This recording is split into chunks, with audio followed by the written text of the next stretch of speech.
Jellystone Park in Caledonia, Wisconsin. I'm coming at you guys today with a moon sand recipe that you can do at home with the kids.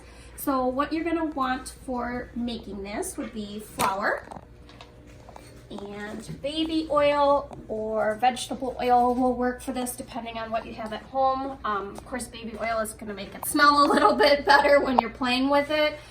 Other things you can do, which we of course don't have, if you have essential oils, you could use those to put a couple drops in there to make it smell.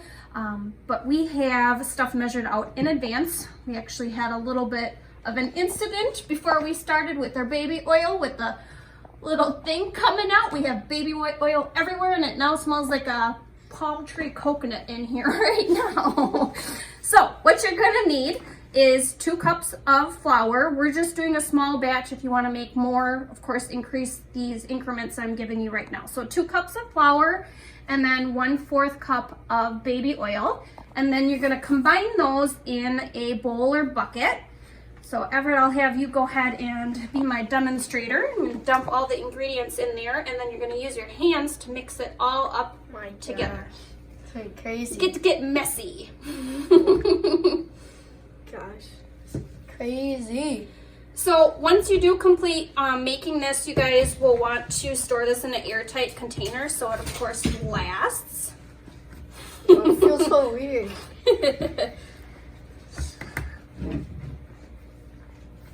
And then you can have your kids play with sand toys or their own little trucks or cars and stuff. Because you know kids love to get messy. But you want to mix it all good so all the ingredients are incorporated. There you go. Tell us what it feels like, Everett. It feels like, it's just. Does it feel like sand? It smells good. It feels like sand, but like really soft. Yeah. So let's just see here. So as you can see, just like sand, stays incorporated. So you can make stuff if you have sand toys for during the summer. You can use those and make sand castles and stuff. So inside fun where you don't have to worry about being outside in the cold and you can keep the kids busy. See you later, guys. Hope you had fun making this.